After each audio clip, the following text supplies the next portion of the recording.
ল্যাপের ভিতরে দুইজনে ঘুমানো মজা না সকাল সকাল ওইটা রাস্তা দিয়ে হাঁটতে হাঁটতে কর্মের দিকে যাওয়া মজা?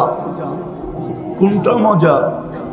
আরে বলেন না, ঘুমে মজা। কিন্তু ওকে যদি জিজ্ঞেস করি, ও বলবে সুখের জন্যই তো এখানে বসে আছি।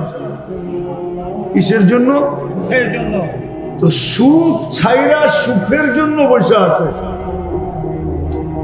আপনি আমাকে যুক্তি দিয়া বুঝান, এটা কোন যুক্তি? সুখ তো মিলে না, সুখের আশাই তো ছুটতেছে।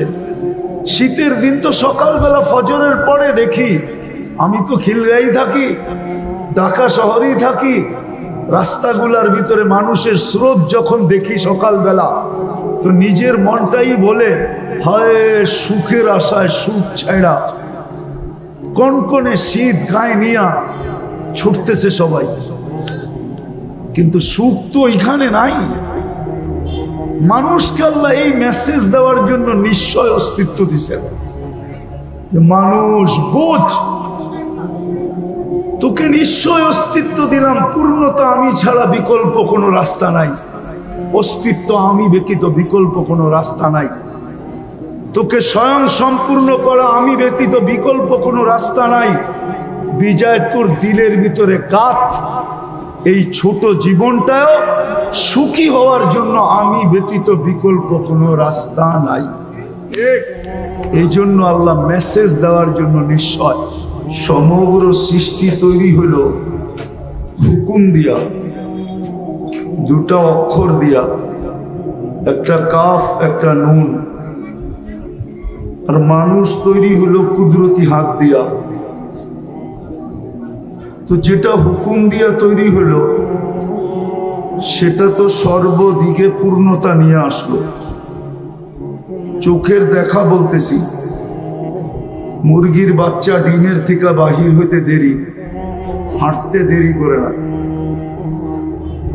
গরুর বাচ্চা মার পেট থেকে আসতে দেরি, 2-4 ঘন্টা পরে দৌড়াইতে দেরি করে না, ঠিক না? কিন্তু এটা তো হুকুমের তৈরি, আমি তো কুদরতি হাতের তৈরি। আমি কেন নিশ্চয় আসলাম? নিশ্চয়তার চিত্রটাও দেখাবো। প্রথমত আমি শ্রেষ্ঠত্ব নিয়ে আসলাম, তারপরও নিশ্চয় কেন আসলাম? কুদরতি হাতের তৈরি, তারপরও আমি নিশ্চয় কেন আসলাম? যে হুকুমের তৈরি সে স্বয়ং সম্পূর্ণতা নিয়ে কেন আসলো? দুনিয়াটা মানুষের জন্য তৈরি, মানুষ না হলে এই দুনিয়াটা হতো না। কোরআন এটাই বুঝায় যে মানুষ না হলে দুনিয়াটা হতো না। ওয়াল্লাযী খালাকা লাকুম মা ফিল আরদি জামিয়া, সবকিছু যখন আমার জন্য তৈরি, আমি নিশ্চয় কেন আসলাম? সবকিছু যখন আমাকে দিলেন, ওয়াল্লাযী আদ-দুনিয়া খলিকনা লাকুম, দুনিয়া আমার জন্য তৈরি। ওয়াল্লাযী খালাকা লাকুম মা ফিল আরদি জামিয়া, সবকিছুর আধিপত্য আমার হাতে উঠাইয়া দিলেন, তারপরও আমি কেন নিশ্চয় আসলাম? বাবার বিষয়, কিন্তু চিন্তা করার বিষয়। আর চিন্তা ক্ষমতা যদি না দিতেন তাহলে বুঝতাম যে চিন্তা ক্ষমতা দেন নাই। মানুষকে যে চিন্তা ক্ষমতা দিছেন, সৃষ্টির ভিতরে কাউকে এই চিন্তা ক্ষমতা দেন নাই। কেউ বলতে পারবে না যে মানুষের চেয়ে বেশি চিন্তা ক্ষমতা কোনো সৃষ্টিকে দিছেন, বা কোনো সৃষ্টি সম্বন্ধে মানুষের জানা আছে যে মানুষের চেয়ে বেশি চিন্তা ক্ষমতা রাখে। যদিও কেউ প্রশ্ন করবে যে মাঝে মাঝে তো ডগ এসকর্ট দেখা যায়, ডগ এসকর্ট, কুকুর দেখা যায় না? কুকুর, আমাদের প্রশাসনিক লোকের কাছে কুকুর দেখা যায়, ঠিক না? আপনি বলবেন কুকুর তো মানুষের চেয়ে বেশি পারদর্শী, ঠিক না? হ্যাঁ, হবে না কেন? ওর নাকের ভিতরে 25 লক্ষ সেল, আর আমার নাকের ভিতরে 5 লক্ষ সেল, তো 5 গুণ বেশি, ঠিক না? তো গ্রাণ ক্ষমতা তো ওরই বেশি, ঠিক না? এই 25 লক্ষ যদি আপনার নাকে দিত, তাইলে সাইদাবাদে 10 মিনিট আপনি দাঁড়ায় থাকতে পারতেন না। দুর্গন্ধ আপনার মাথার ভিতরে এতটুকু ঢুকত যে আপনি পাগল হইয়া সাইদাবাদ ছেড়া দিয়া চলে যেতেন, ব্যবসা আর করতে হইতো না। মনে হয় বুঝাইতে পারি না। না না, বোঝেন নাই।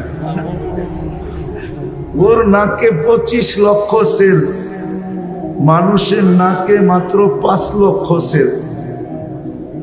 বিদায় গন্ধ গ্রাণ শোনার ক্ষমতা ওর বেশি। এই জন্য গ্রাণ দিয়া ও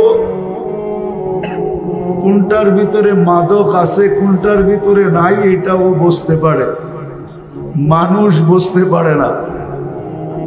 ও একদিক দিয়েই পারদর্শী, শুধু গ্রাণ শোনার দিক দিয়েই পারদর্শী, আর মানুষ সর্বদিকে পারদর্শী।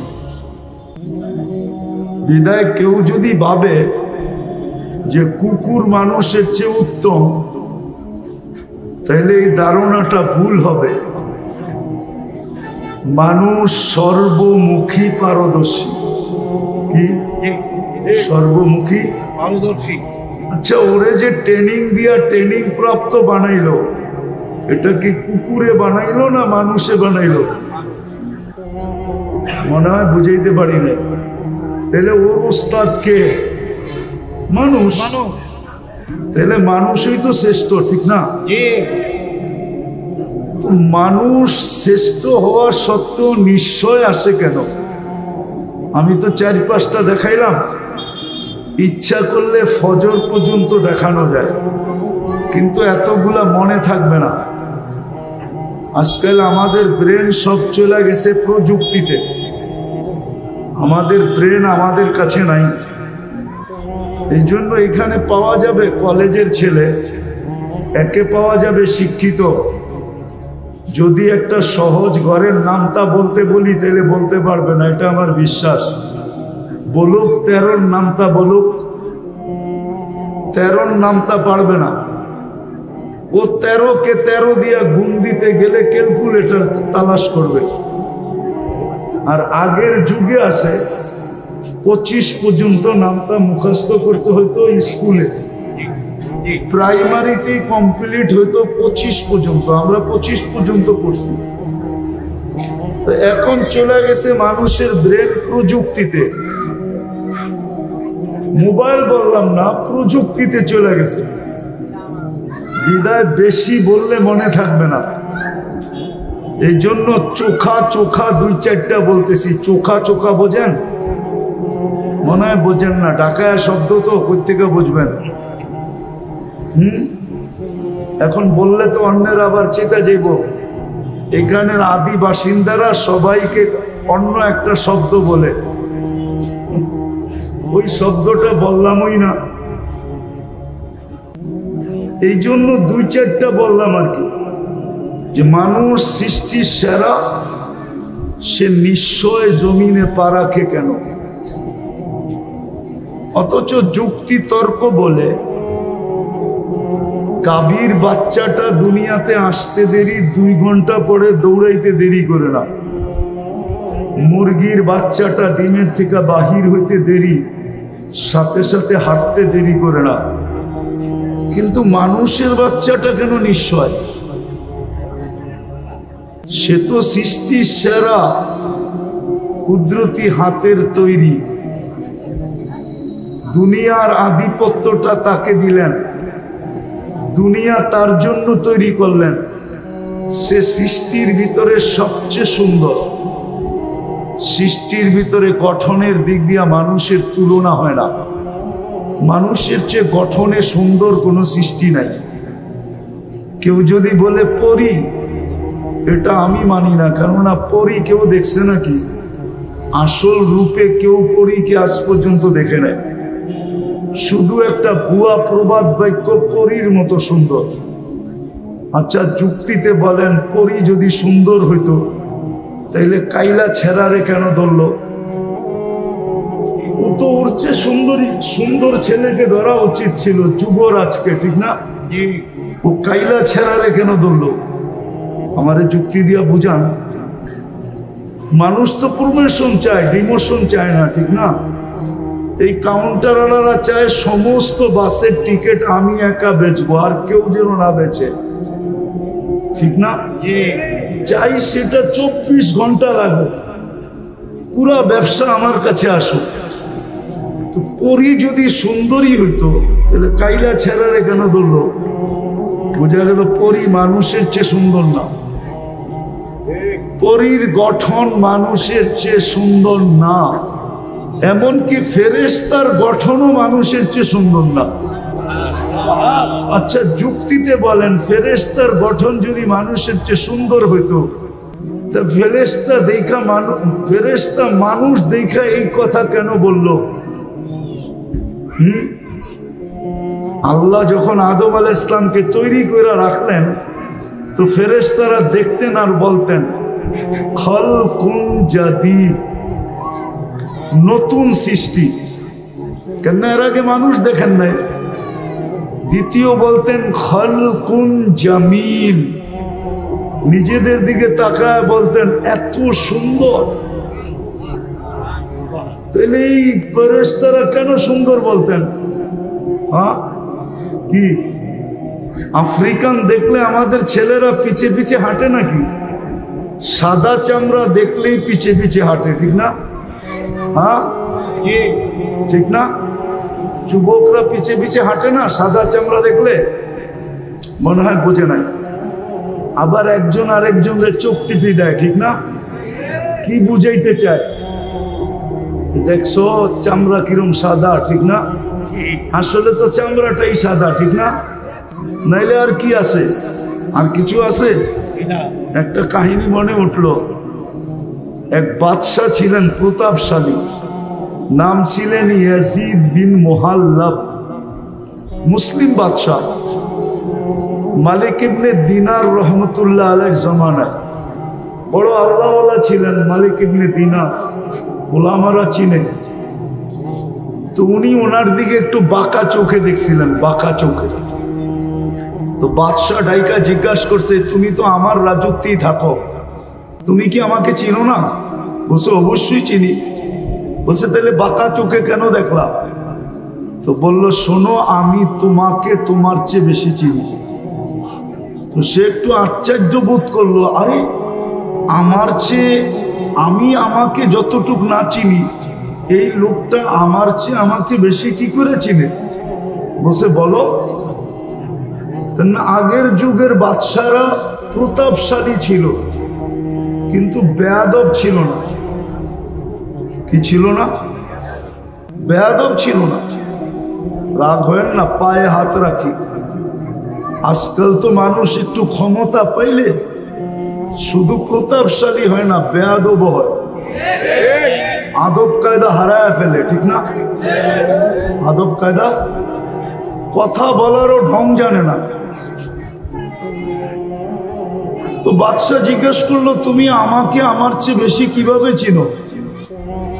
তো আরো মালিক ইবনে দিনার রহমতুল্লাহ আলাইহি বলতেছিলেন, আমা কানা আউয়ালুকা নুতফা, তোমার উৎস কি বীর্য ছিল না? তোমার তৈরি তো বীর্য থেকে, ঠিক না? আরে কি সত্য তো? দুর্গন্ধময় নিকৃষ্ট একটা পানি থেকে। তো বলছে বালা, অবশ্যই। বলছে আখেরুকা জিফা, তুমি মরে গেলে ফুলন্ত ফাটন্ত দুর্গন্ধময় একটা লাশ হবে না? বলছে বালা, অবশ্যই। বলছে বাইনাহুমা তাহমিলু কাদিরা, এই দুইয়ের মাঝে তুমি আর আমি একটা পেশাব পায়খানার টুকরি, না টুকরি বোঝেন? টুকরি পেটের ভিতরে কি? আরে বলেন না, পেশাব পায়খানা না, বুড়িতে কি আছে? মনে হয় ভালো ভালো খাওয়ান আছে, পেশাব পায়খানাই তো, ঠিক না? তো মা ইয়াজিদ বিন মুহাল্লাব বলতেছে, আরাফতানি হাক্কা, তুমি আমাকে চিনছো, এই চামচগুলো একটাও আমাকে চিনে না। চামচ চিনেন? রাধা বাদশাদের চতুর্দিকে চামচ থাকে না, চামচ।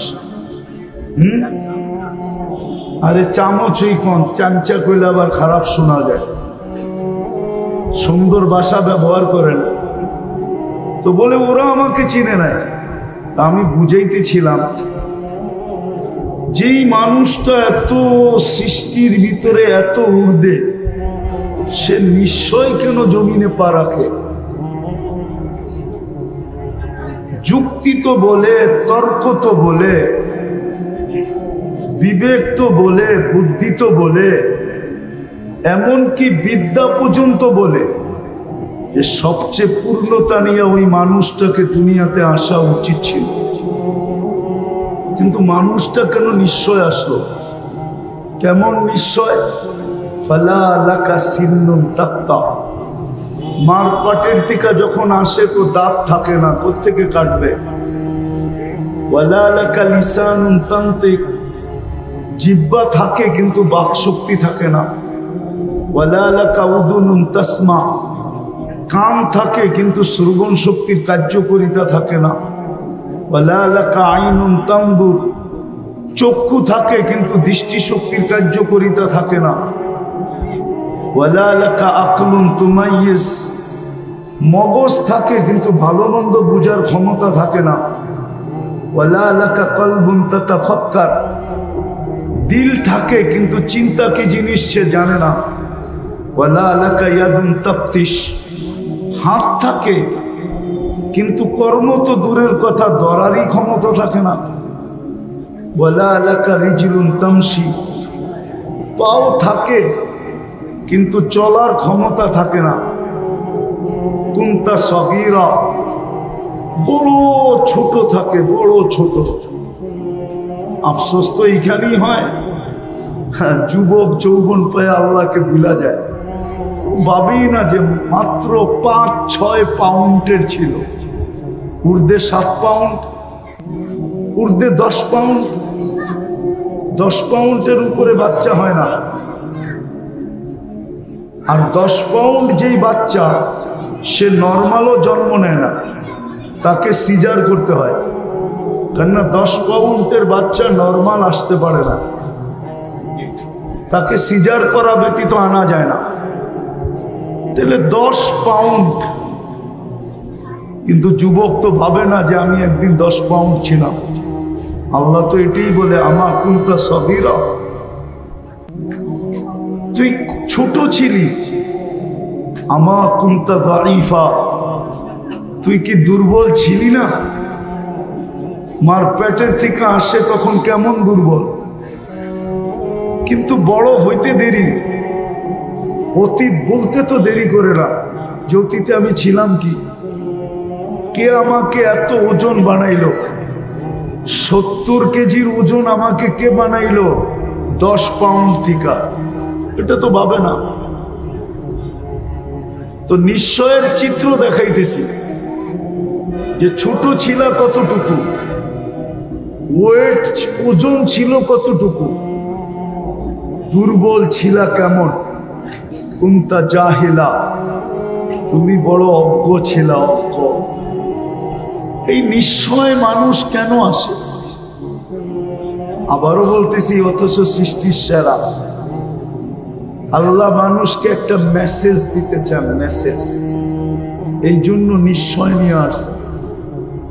কেনটা এই মেসেজটা কোনো সৃষ্টির দরকার নাই, কোনো সৃষ্টির এই মেসেজের প্রয়োজন নাই। প্রয়োজন নাই কেন এটাও বুঝাইতেছি। কোনো সৃষ্টির ভোগ অধিকার নাই। সৃষ্টি ভোগ যদি করেও তাহলে মানুষের জন্য করে। সৃষ্টি বাঁচে যদি মানুষের জন্য বাঁচে। সৃষ্টির অস্তিত্ব মানুষের জন্য। মানুষ না হইলে এই সৃষ্টির দরকার ছিল না। সূর্যের আলো দরকার ছিল না, চাঁদের কিরণও দরকার ছিল না, নদী প্রবাহমান হওয়াও দরকার ছিল না, সমুদ্রের তরঙ্গ মারাও দরকার ছিল না। এটা খোলার সময় এখন নাই। আর এই হইহুল্লার ভিতরে যে বুঝে আসবে এমনও না, যদি খুলিও তাইলে বুঝে আসবে না। এটার জন্য খুব নির্জনতা চাই, খুব ধ্যান চাই, তাইলে হয়তো বুঝে আসতে পারে যে সব সৃষ্টি মানুষের জন্য, সব সৃষ্টি মানুষের জন্য। মানুষ না হলে কিচ্ছু হতো না, কিচ্ছু প্রয়োজনও ছিল না। তো যেটা বুঝাইতেছিলাম, মানুষ নিশ্চয় আসে কেন? শুধু একটা মেসেজ দেওয়ার জন্য। এই মেসেজটা কোনো সৃষ্টির দরকার নাই, প্রয়োজন নাই। এই জন্য সব সৃষ্টিকে আল্লাহ পূর্ণতা দিয়ে অস্তিত্ব দেন। শুধু ওই মেসেজটা বোঝার জন্য মানুষকে নিশ্চয় অস্তিত্ব দেন, নিশ্চয়। শুধু একটা মেসেজ বোঝানোর জন্য। আর মেসেজটা এই জন্য বুঝাইতেছিলাম, কোন সৃষ্টির ওই মেসেজের প্রয়োজন নাই, কেননা ভোগ অধিকার নাই। কোন সৃষ্টির জীবনের ফলাফল নাই, প্রতিদান যাকে বলে প্রতিদান নাই। কোন সৃষ্টি প্রতিদান পাবে না, এমনকি ফেরেশতা পর্যন্ত প্রতিদান পাবে না। কোন সৃষ্টি জান্নাত জাহান্নামে যাবে না, শুধু একমাত্র মানুষই জান্নাতে যাবে, জাহান্নামে যাবে। উকুদুহান নাস ওয়াল হিজারা, কুরআন বলে শুধু মানুষ জাহান্নামের ইন্ধন হবে। এই জন্যই মানুষটাকে মেসেজ দেওয়ার প্রয়োজন ছিল। এই জন্য আল্লাহ নিশ্চয় অস্তিত্ব দিয়েছেন, যদিও মানুষ ভাবে না। এটাও মানুষেরই স্বভাব, এটাই মানুষের স্বভাব। জিতার আগে একরকম, জিতা গেলে আরেক রকম। জিতার আগে পাও ধরতে পারে, আবার জিতার পরে যার পাও ধরছে তারে ফুটবলের মতো লাথিও দিতে পারে। এটা মানুষের স্বভাব। কুরআন বলতেছে, কুরআন, আমি না। কুতিলাল ইনসানু মা আকফারা। নাইলে একটা কথা বোঝেন, এটা তো স্বীকার করি, হায়াত কার হাতে? আল্লাহ।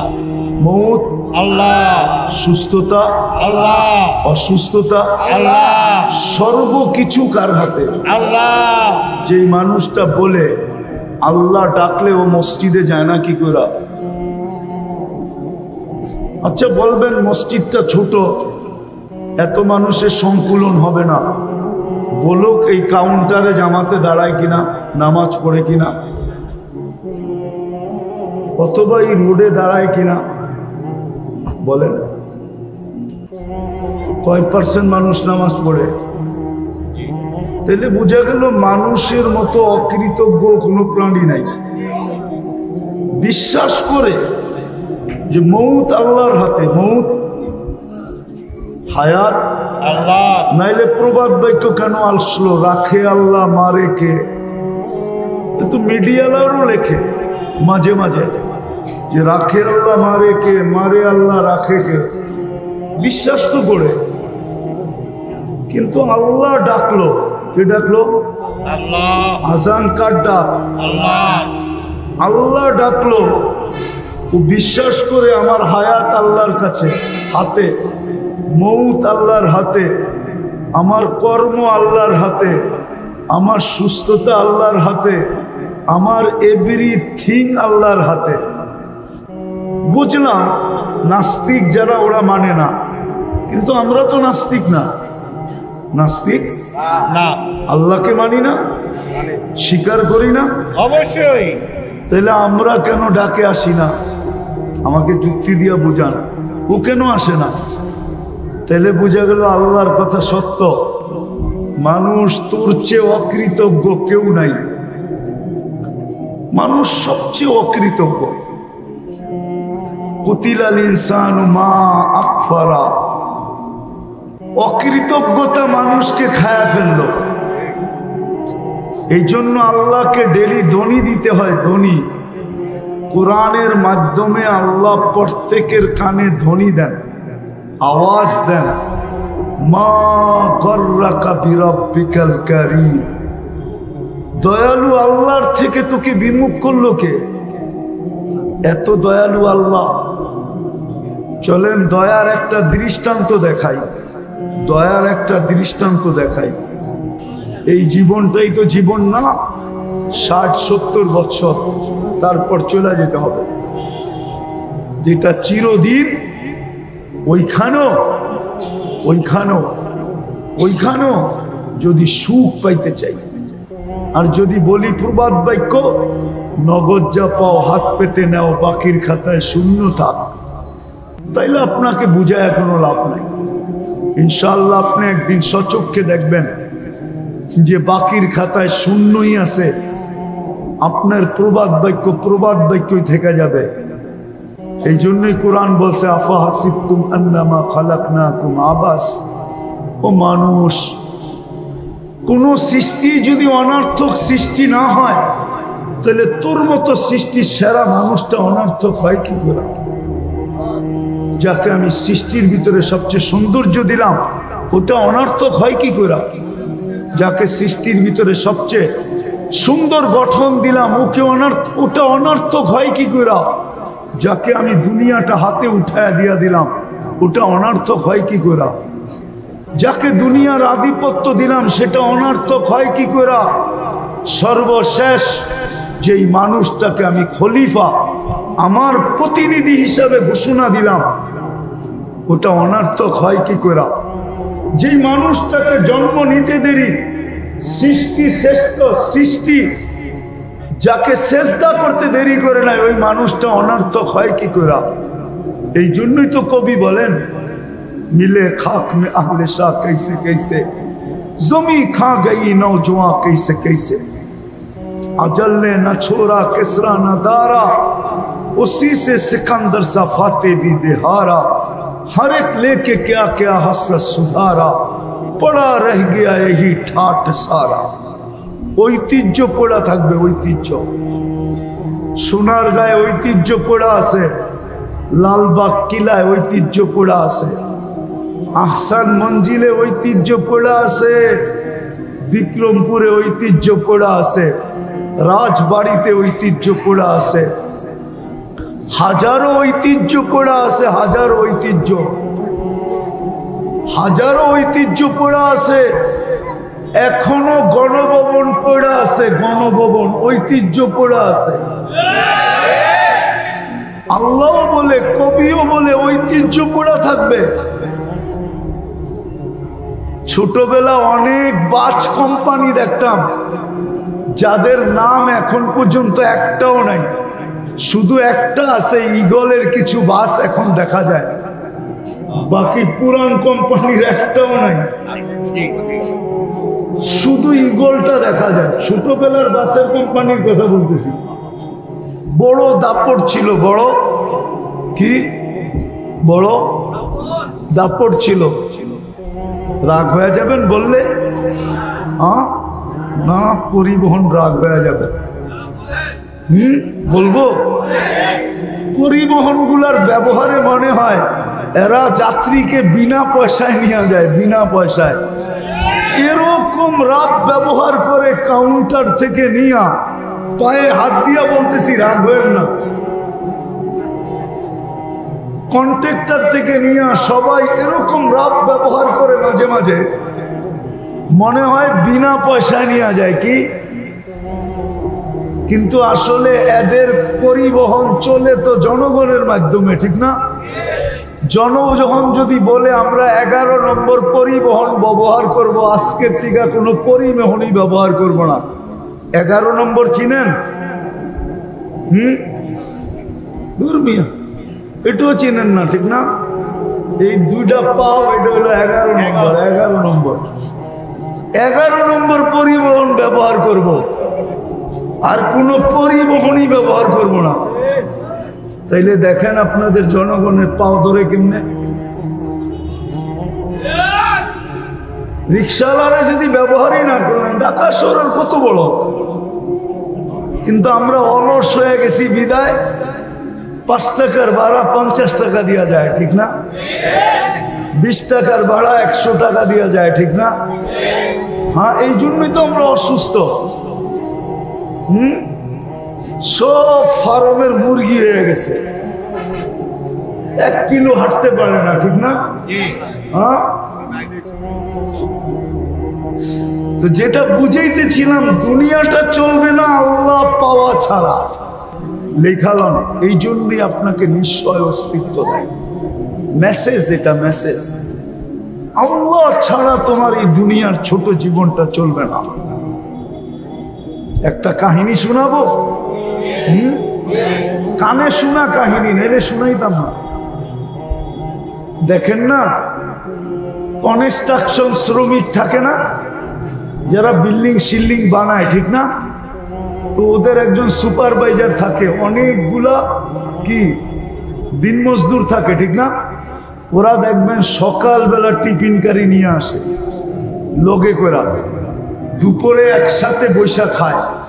তো একদিন যাইতেছিলাম, অনেক আগের কথা, তো দেখছি সবাই খাইতেছে আর গল্প করতেছে, গল্প। তো যেই বাড়িতে কাজ করতেছিল, একজন বলতেছিল ওদের যে সুপারভাইজার, তাকে যেই নামে ডাকে ওই নামেই ডাকতেছিল যে আমাগো স্যার এত শিক্ষিত, ওর বাপে ওরে শিক্ষিত বানায় তো একটা বেউকুফ বানাইছে। তো সব দিয়ে জিজ্ঞাসা করছে, তুই বুঝলি কি করে?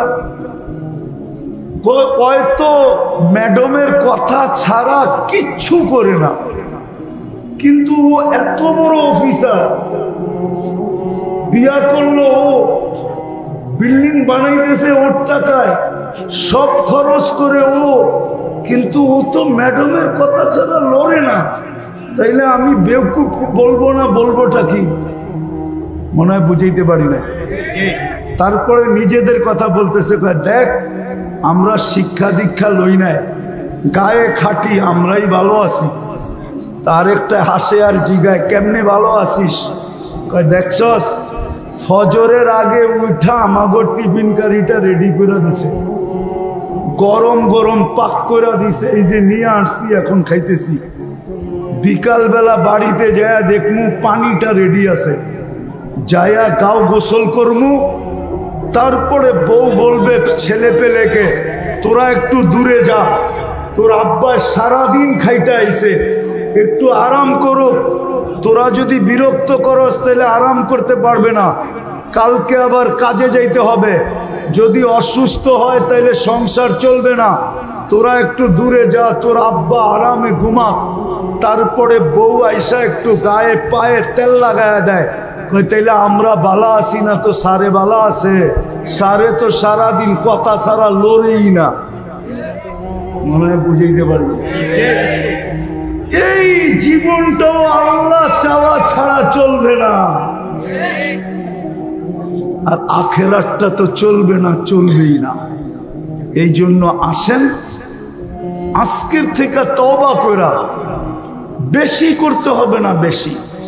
আমাদের আল্লাহ এরকম না যে বেশি করতে হবে।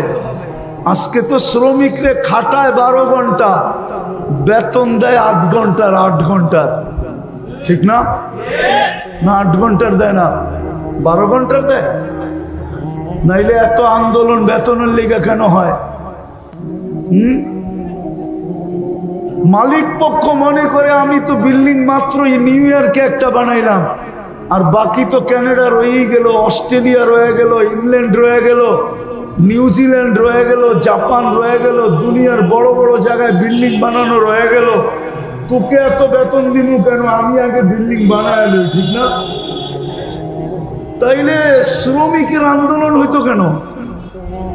মালিক পক্ষ যদি মনে করত যে শ্রমিকের মাধ্যমেই আমার এই কি, আমার এই অবস্থান, শ্রমিক না হইলে তো আমার এই অবস্থান হইতো না। শ্রমিক যদি না পাইতাম তো আমি ফ্যাক্টরি খুলতাম কোত্থেকে? শ্রমিক যদি না হইতো আমি পরিবহন চালাইতাম কোত্থেকে।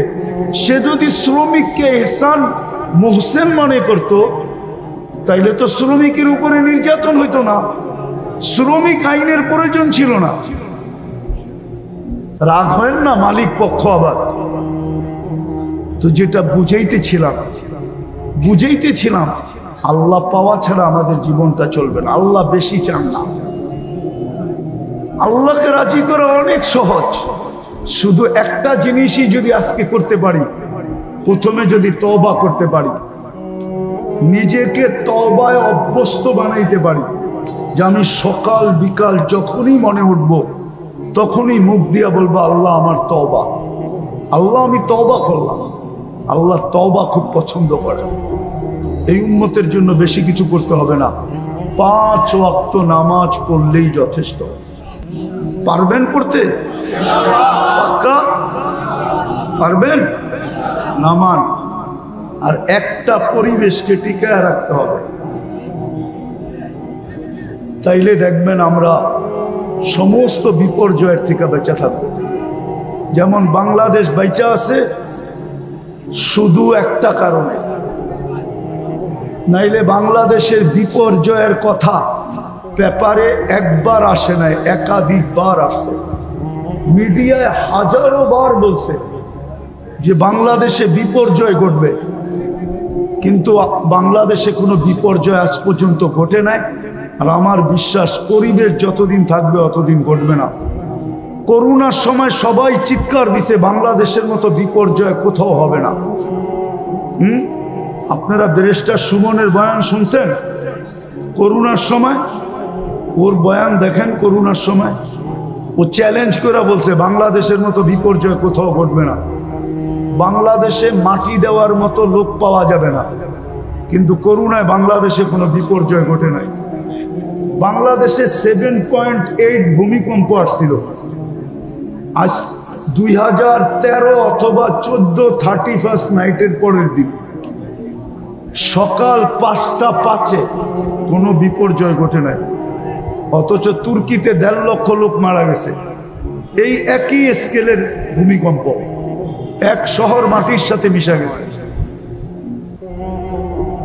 এরকম শতবার বাংলাদেশে 10 নম্বর মহাবিপদ সংকেতের ফ্ল্যাগ উড়ানো হয়েছে। কেননা আবহাওয়াবিদদের কাছে 10-এর উপরে কোনো সংখ্যা নেই। বিদায় বাংলাদেশে কোনো বিপর্যয় ঘটে নাই, ঘটবে না। শুধু 2টা পরিবেশের কারণে বা একটা পরিবেশের কারণে, মসজিদ, মাদ্রাসা, আলেম, ওলামা, শুধু এই পরিবেশটার কারণে। আমি ঘুরা বলতেছি, কিন্তু আমার কথা হয়তো আমার শিক্ষিত সমাজ মানবে না। আমার কথা হয়তো যারা বর্তমান টেকনোলজির যুগে টেকনোলজিকে মাথায় নিয়ে চলে ওরা মানবে না, কিন্তু যারা আধ্যাত্মিককে মাথায় নিয়ে চলে ওরা মানবে। কেননা এখানে ধারা 2টা, একটা হলো বিজ্ঞানের ধারা, একটা হলো টেকনোলজির ধারা, আর একটা হলো আধ্যাত্মিক ধারা। আধ্যাত্মিক ধারা নিয়ে যারা চলে তারা আমার কথা মানবে। এই পরিবেশের কারণে আমার দেশে বিপর্যয় হয় না, হবেও না। দেখা যাবে যে বিপর্যয় হবে, কিন্তু ইনশাআল্লাহ হয় না, আর কোনোদিন হবেও না। হবেও 5 তারিখের পরেও তো ভাবছিলাম কি জানি হবে, ঠিক না? সব ভাঙ্গা পড়ছিল না, এরকমই তো, ঠিক না? কিন্তু আস্তে আস্তে সামলায়া উঠছে না ওঠে নাই? স্বাভাবিক হয়েছে না হয় নাই? না হয় নাই? আরে হয়েছে, হয়তো একটু বাকি আছে, ওটাও হবে, ওটাও হবে, কিন্তু বিপর্যয় আমার বিশ্বাস হবে না যদি এই পরিবেশটাকে ধরে রাখি, ওই পরিবেশটার সাথে সংযুক্ত থাকি। মসজিদ, মাদ্রাসা, আলেম, ওলামা। পারবেন? হ্যাঁ পারবেন? এটাও একটা মাদ্রাসার আয়োজন। আপনাদের কাছে যদি কখনো সাহায্যের হাত পাতে, কিন্তু আমার বিশ্বাস মনে হয় পাতবে না। যেই ফ্যামিলির মাদ্রাসা এরা যদি ইচ্ছা করে, আল্লাহ এদেরকে যতটুকু দিছে ইচ্ছা করে, কিন্তু এরা হাত পাততে পারে মনে হয় এই জন্য অন্যদেরকে সংযুক্ত করার জন্য, অন্যদেরকে সংযুক্ত করার জন্য, সংযুক্ত করার জন্য, অন্যজনকে এই সোয়াবে ভাগীদার করার জন্য হয়তো হাত পাততে পারে, নাইলে এই ফ্যামিলির হাত পাতার কথা না। আল্লাহ এদেরকে যা দিছে, আপনারা সহযোগিতা করবেন ইনশাআল্লাহ। আল্লাহ আমাদেরকে আমল করার তৌফিক দান করেন। ওমা আলাইনা ইল্লাল বালাগ। এক কোম্পানি নিয়ে আসেন এখান থেকে আমাকে, যে কোনো প্রতিবন্ধীকে চাকরিতে রাখছে। অনেকগুলা কোম্পানি ওই মাথা থেকে এই মাথা পর্যন্ত পরিবহনের, ঠিক না? একটা কোম্পানি নিয়ে আসেন, সে একজন প্রতিবন্ধীকে কর্মচারী হিসাবে রাখছে, মাসের শেষে তাকে একটা বেতন দেয়। এই মনে করা যে সে প্রতিবন্ধী, কি করে খাবে? আল্লাহ আমাকে অর্থ দিছে, আমি একজন প্রতিবন্ধীকে কর্মচারী হিসাবে রাখলাম। ও বলতেছে একজন রাখছে, একজন প্রতিবন্ধী বাংলাদেশে?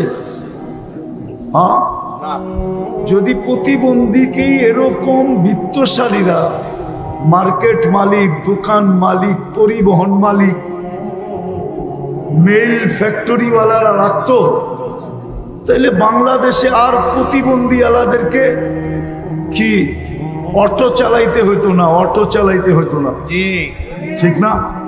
হ্যাঁ, আর প্রতিবন্ধীদের সুবাদে ভালো লোক অটো নিয়ে নামতো না, ঠিক না? অটো তো আগের থেকেই নাই, পরে নামবে কোথেকে? আর ঘুরতে ঘুরতে আজকে আন্দোলন পর্যন্ত গড়াইতে হইতো না। কিন্তু প্রতিবন্ধীকে তো কেউ চাকরিতে রাখে না, গেলেই প্রথম ধাক্কা দেয়, তুই প্রতিবন্ধী। তো যেটা বুঝাইতেছিলাম, যে আল্লাহর মতো দয়ালু, মা গর্রাকা বিরাব্বিকাল কারীম, এই দনি দিতে হতো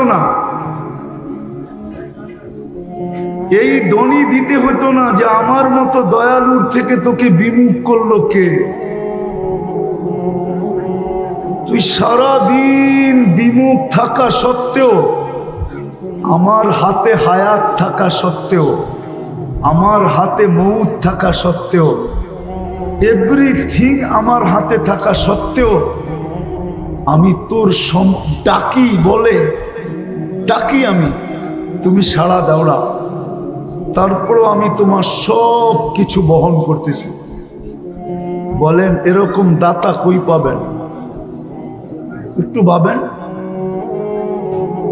বিবেক দিয়ে ভাবেন, কাজে দিবে কিন্তু। নাইলে এই কথা বলতে পারবেন না, আপনি যুক্তি দিবেন, তর্ক দিবেন, যুক্তি তর্কের জবাব কিন্তু এটার ভিতরে রাখা আছে। আপনার ব্রেনের ভিতরেই আপনার যুক্তি তর্কের জবাব রাখা আছে, আপনার ব্রেনের ভিতরেই রাখা আছে। আপনি এটা বললে হবে না যে আমি কর্মব্যস্ততার কারণে পারি না। ড্রাইভার যদি বলে আমি চালক হিসাবে নামাজ পড়তে পারি না, আমি ওকে প্রশ্ন করব তোমাকে চালানের যোগ্যতা কে দিল? হ্যাঁ, কে দিল? আল্লাহ। আরে বলেন না আল্লাহ। আল্লাহ বলতে দ্বিধা করেন কেন? আল্লাহ বললে 40 নেকি মিলবে, 40 নেকি। কে দিল তাকে যোগ্যতা? আল্লাহ যদি জিজ্ঞেস করে যোগ্যতাটা কার ছিল বল? তোকে যদি প্রতিবন্ধী বানাইতাম কে কি করার ছিল? তোর মা বাবার চোখের পানি জড়ানো ব্যতীত আর কিচ্ছু ছিল না। চোখের পানি জড়াইতে থাকতো। আল্লাহর বিরুদ্ধে কেস কোথায় করতো? হাইকোর্টে না সুপ্রিম কোর্টে না জজ কোর্টে না র্যাবের কাছে না আর্মির কাছে? কার কাছে করতো? এই যে রাস্তায় যারা ডিউটি করে, এরা যদি বলে আমি ডিউটি করি, আমি নামাজ পড়বো কি করে? আমি যদি প্রশ্ন করি তোমাকে এই দেহটা কে দিল? ডিউটি করার মতো যোগ্যতা সম্পূর্ণ তোমাকে কে বানাইলো? এটা আমাকে বলো। আল্লাহ তো এটাই প্রশ্ন করবে, তুমি আমারটা দিয়া বাহাদুর, এই দেহটা কার? আল্লাহ। আচ্ছা, কার যৌবন দিয়া? হ্যাঁ, কি বলেন না? আল্লাহ। সুন্দরী মডেলিং কার সৌন্দর্য দিয়া? আল্লাহ। হ্যাঁ, সৌন্দর্যই তো লাগে মডেলিং এর জন্য, ঠিক না? না মডেল সবাই হইতে পারে না, মনে হয় বোঝেন না আপনারা। আরে মডেলিং হইতে হইলে কি লাগে? সৌন্দর্য লাগে না? হ্যাঁ। সৌন্দর্য কার দেওয়া? আল্লাহ। না ওর বাপ মা বাজার থেকে কিনা আইনা সেট করছে? হ্যাঁ বলেন না? না প্লাস্টিক সার্জারি করছে পুরা শরীর? তাও তো না, কার দেওয়া? আল্লাহ। তাহলে ঠিক যে যেখানে কর্মরত ওকে কর্মযোগ্য কে বানাইছে? আল্লাহ। যদি না বানাইতো কিছু হইতো না। তো কি করে বলে যে আমি তো কর্ম করতেছি, আমি ব্যস্ত, আই এম ভেরি বিজি, আমি আপনার ডাকে সাড়া দেই তো দেই কি করে? ও কর্মযোগ্য বানানোটা ভুল হয়েছে, ঠিক না? এটাই মনে হয়, নাহলে ও সাড়া দেয় না কেন? রোডওয়ালা যদি রোডেই নামাজের জন্য দাঁড়াইতো তাহলে হয়তো রোড থাইমা যেত, নামাজের পরে আবার খোলা যেত, ঠিক না? কত আন্দোলনেই তো রোড সারাদিন থামা থাকে, ঠিক না? আপনাদের ফ্লাইওভার কি মাঝে মাঝে থামে না? হ্যাঁ, লম্বা জাম হয় না? না হয় না? না, এটা 24 ঘন্টা চলতে থাকে। মাঝে মাঝে তো আমরাও 2-1 ঘন্টা কাটায় দিই ফ্লাইওভারের উপরে। 10 মিনিটের জন্য যদি থেমা যেত। কিন্তু কবেলে সবাই যেন বুঝাইতে চাইতেছে তুমি আমাকে যোগ্যতা সম্পূর্ণ বানানো, এটা তোমার ভুল। তুমি আমাকে শ্রেষ্ঠ কেন বানাইলে? তুমি আমাকে সৌন্দর্য কেন দিলে? তুমি আমাকে কর্মযোগ্য কেন বানাইলে? যুবকও যেন বুঝাইতে চায় আমি আকর্ষণের পাত্র কেন বানাইলাম? আমাকে তৃতীয় লিঙ্গ বানাইতা তাই ভালো ছিল, মানুষ দেখতো আর খালি হাততালি দিত। অন্য ভাষায় বুঝাইলাম, এটাই মনে হয় ভুল হয়ে গেছে। বিদায় আসেন, শেষ জায়গায় চলে আসছে, আর লম্বা করতে চাইতেছি না। মানুষকে আল্লাহ নিশ্চয় দিছেন একটা মেসেজ বুঝানোর জন্য, যে মানুষ ভালো মতে বুঝো, আমি ছাড়া যেরকম তোমার অস্তিত্বের কোনো বিকল্প চিন্তা ছিল না, আল্লাহ ব্যতীত মানুষের অস্তিত্বের কোনো বিকল্প চিন্তা আছে না নাই? আছে? আল্লাহ ছাড়া মানুষকে অস্তিত্ব দিতে পারবে? কোনো বিকল্প চিন্তা আছে? আল্লাহ বলে আমি ছাড়া যেরকম তোমার অস্তিত্বের বিকল্প চিন্তা নাই, আমি ছাড়া যেরকম তোমার পূর্ণতার বিকল্প কোনো চিন্তা নাই, চিন্তাধারা নাই, যে মানুষকে যদি আল্লাহ শারীরিক পূর্ণতা না দিত, না দেন, তাহলে দুনিয়ায় আসার পরে টাকার বলে যদি পূর্ণতা নিতে পারত, তাইলে বহুত প্রধানমন্ত্রীদের ঘরেও এরকম বাচ্চা কাচ্চা আছে যেটা মার পেটের থেকে পূর্ণতা নিয়ে আসে নাই, কিন্তু প্রধানমন্ত্রীর টাকার পাহাড় থাকা সত্ত্বেও উনি দুনিয়াতে উনার ঘরের বাচ্চার পূর্ণতা নিতে পারেন নাই। আঙ্গুল দিয়ে দেখাবো? 2-4টা দেখানো যায়, নাম সহ দেখানো যায়, নাম সহ। পূর্ণতা নেওয়ার কোনো সুযোগ নাই। তো আল্লাহ বুঝাইতে চাইতেছেন আমি ছাড়া তোমার অস্তিত্বের যেরকম কোনো বিকল্প চিন্তাধারা নাই। মানুষ চিন্তা করছিল, চিন্তা যে মার পেট ছাড়া টেস্ট টিউব বেবি বানাবে, টিউবের ভিতরে বানাবে, টিউবের ভিতরে, মার পেট ব্যবহার করবে না। কিন্তু বিজ্ঞান বানাইছিলেন, কিন্তু পরে দেখছেন যে এটা দিয়া কোনো কর্ম করা যাবে না। যেরকম যদি বুঝাই, বুঝবেন কিনা জানি না, ঢাকা শহরে বাস করেন তো, গ্রামগঞ্জে যান না, কোত্থেকে বুঝবেন? গ্রামে অবেলা যদি মেয়ের জামাই আসে তো শ্বশুর শাশুড়ির মুরগি ধরতে যায়, গ্রাম্য মুরগি ধরতে যায় দেশি মুরগি ধরতে যায় মাঝে মাঝে কাপড়ও খুলা যায়, মনে হয় বোঝেন না। আর পোল্ট্রি যেটা ফার্মের, ওইটা নড়ে আর চড়ে, নড়ে আর ওটা না হাঁটে না দৌড়ায়, ও বইয়েই থাকে, ঠিক না? তো বিজ্ঞান দেখছে বাচ্চা তো হবে, কিন্তু ওইটা দিয়ে কর্ম করা যাবে না, বাস চালানো যাবে না, বন্দুক চালানো যাবে না, প্লেন চালানো যাবে না, দুনিয়ার কোনো কাজ করা যাবে না। ওটার নাম দিতে হবে পোল্ট্রি বাচ্চা। পোল্ট্রি কি? ওটা নড়বো আর চড়বো, ঠিক না?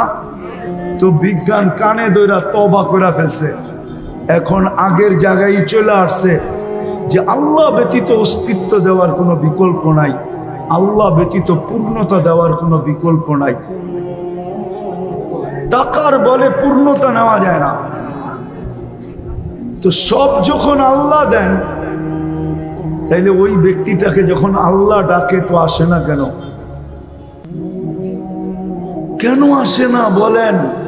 এই জন্যই তো বলছে মানুষের মতো অকৃতজ্ঞ কেউ নাই, নিমক হারাম কেউ নাই।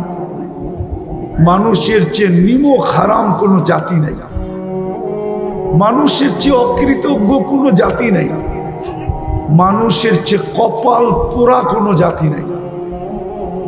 বরং দেখা যায় মাঝে মাঝে কিতাব ঘাটলে দেখা যায় মানুষের চেয়ে নিকৃষ্ট কেউ নাই। হ্যাঁ, শুকরও মাঝে মাঝে সকালবেলা ঘুমের থেকে উঠা বলে মালিক চোখটা খুলবো, কিন্তু কোনো বেনমাজির উপরে যেন দৃষ্টিটা না পড়ে।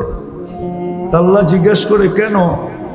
বেনমাজি আমার চোখে আমার চেয়ে নিকৃষ্ট। তো যুক্তি জিজ্ঞাসা করে, কোন যুক্তিতে? আমি তো উঠেই তোমার প্রশংসা করি, আর তুমি ওকে ডাকো, তারপরে ও আসে না। তুমি ওকে ডাকো, আর আল্লাহ ডাকে কেন? এক গাদা জিনিস দেওয়ার জন্য ডাকে, এক গাদা। হায়, মুসলমান যদি নামাজ পড়তো, তাহলে আমার বিশ্বাস ঢাকা শহরে এত ক্লিনিক হতো না। আমার বিশ্বাস এত লম্বা ঘন্টায় ঘন্টায় সিরিয়াল দিয়ে বসে থাকতে হতো না। আর আমার বিশ্বাস ডাক্তারদের পোয়া বারো হতো না, যদি মুসলমান নামাজ পড়ার মতো পড়তো। কেননা নামাজের ভিতরে আরোগ্যতা রাখা আছে, শেফা। আপনি বলবেন হুজুররা অসুস্থ হয় কেন? আমিও বলবো, আমিও ওই নামাজ পড়ি না যেরকম পড়ার দরকার, আর পড়লে আল্লাহ রসুলের কথাই সত্য। সল্লি, পড়ো, ফাইন্না ফিস সালাতি শিফা। নামাজ পড়ো, নামাজের ভিতরে আরোগ্যতা রাখা আছে। যদি পড়ার মতো পড়তো, তো কথা শুরু ছিল মানুষকে কেন নিশ্চয় অস্তিত্ব দেন, মেসেজ দেওয়ার জন্য। যেরকম মানুষ, আমি ছাড়া তোকে অস্তিত্বে আনার কোনো বিকল্প রাস্তা নাই, আমি ছাড়া পূর্ণতা দেওয়ার বিকল্প কোনো রাস্তা নাই, ঠিক তদ্রূপ আমি ব্যতীত ভালো মতে বোঝ, তোর এই জীবনটা, ছোট জীবনটা গুছানের কোনো বিকল্প রাস্তা নাই। গুছানো বোঝেন? এই 60-70 বৎসরের জীবনটা যদি গুছায়া চালাইতে চাস, একটু সুখ শান্তির সাথে যদি চালাইতে চাস, কাটাইতে চাস। এই জন্য বাংলায় একটা প্রবাদ বাক্য আছে, পরিশ্রম ধন আনে। এটা আমিও মানি, পরিশ্রমে ধন আনবে, কিন্তু সুখ আনতে পারবে না। বাংলায় প্রবাদ বাক্য আছে, পুণ্যে আনে সুখ। কি পুণ্য বোঝেন? কি নেকে আনে সুখ। আল্লাহ সুখ দেয়, আল্লাহ সুখ দেয়। যদি ধনী সুখ দিত, তাইলে ওই ধনী কেন নিজের মাথায় পিস্তল রাইখা নিজেই গুলি করত? ও তো ধনী ছিল, ওকে আমার চেয়ে বেশি আপনারা চিনেন না। আমি চিনি ওর ছেলে কই থাকে, আমি চিনি ওর মেয়ে কই থাকে। আমি চিনি ওর স্ত্রী কোথায় থাকে, আমি চিনি ওর কতটুকু আছে কতটুকু নাই, আমি চিনি ওকে, কাছের থেকে চিনি। না চিনতাম, দনই যদি সুখ আনতো তাইলে ঐশী তো ডেলি প্রতি মাসে 1 লক্ষ টাকা হাত খরচ পাইতো।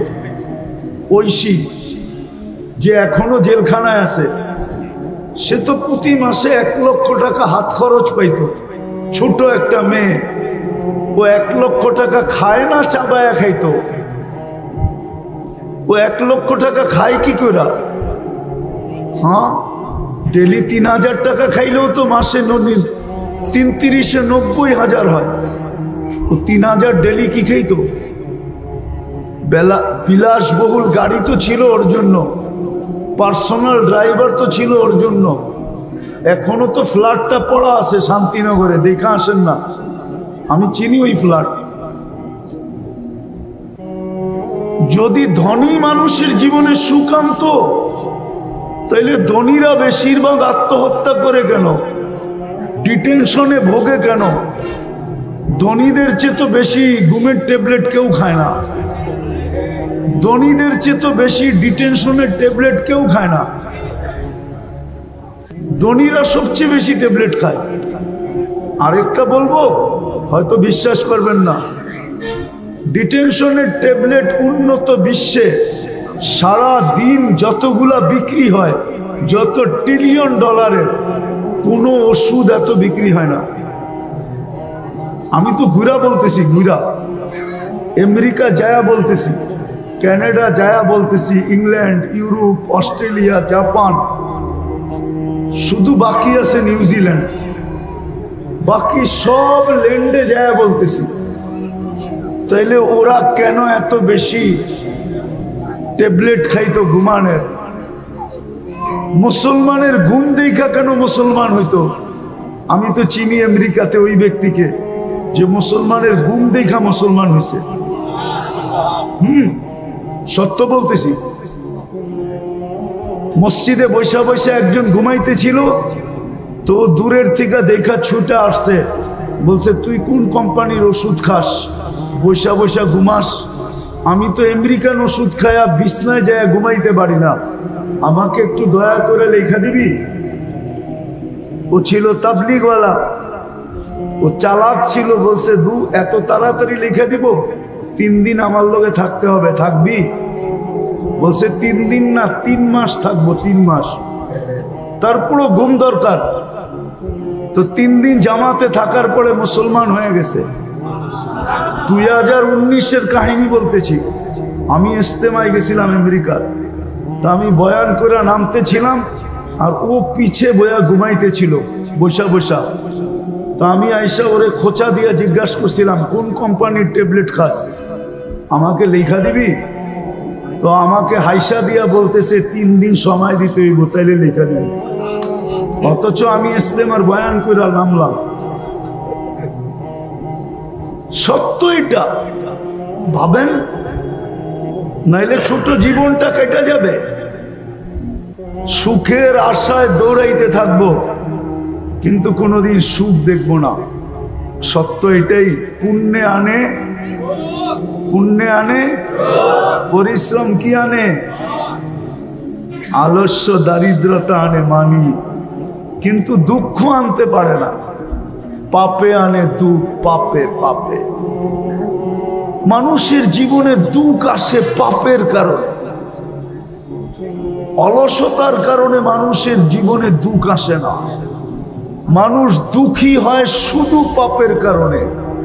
তো আল্লাহ মেসেজ দেওয়ার জন্য নিশ্চয় অস্তিত্ব দিছেন, যে তোমাকে নিশ্চয় অস্তিত্ব দিলাম মেসেজ, তুমি এই ছোট জীবনটায় যদি সুখে থাকতে চাও, তাহলে আমি আল্লাহ ছাড়া বিকল্প নাই, আমি আল্লাহকে পাইতে হবে।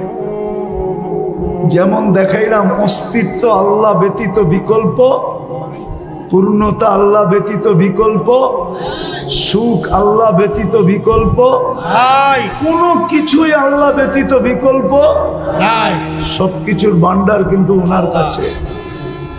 নইলে দৌড়াইতে থাকবো, যেমন আজকে দৌড়াইতেছি। রাত্রেও তো এখান দিয়ে যাই, রাত্রেও যাই 2টা 3টা 4টা বাজে, দেখি এই কাউন্টার গুলা সব খোলা, কর্মরত মানুষগুলা এখানে ব্যস্ত, চা বিক্রি হইতেছে, এটা হইতেছে সেটা হইতেছে। সবাইকে যদি জড়ো করে জিজ্ঞাসা করি রাত্রটা তো ঘুমের জন্য ছিল, তুমি কেন সজাগ? রাত্রটা তো ঘুমের জন্য ছিল। রাত্রের 1 ঘন্টা ঘুম দিনের 5 ঘন্টার ঘুমের সমান হয় না। ওয়াজআলনা লাইলা লিবাসা ওয়াজআলনা নাওমা সুবাতা। রাত্র বানানো হয়েছে ঘুমের জন্য, দিন বানানো হয়েছে ওয়াজআলনা নাহারা মাআশা। দিন বানাইছি আমরা কর্মের জন্য, কিন্তু সাইদাবাদ তো 24 ঘন্টা কর্ম করে, না করে না? 24 ঘন্টা কর্ম করে। যদি জিজ্ঞাসা করি কর্ম করো কেন, আচ্ছা বলেন, লাউড স্পিকার বাইরেও খোলা আছে, শীত তো শুরু হয়ে গেল, ঠিক না? 2 দিন পরে কনকনে হবে, ঠিক না? এই কনকনে শীতের রাত্রে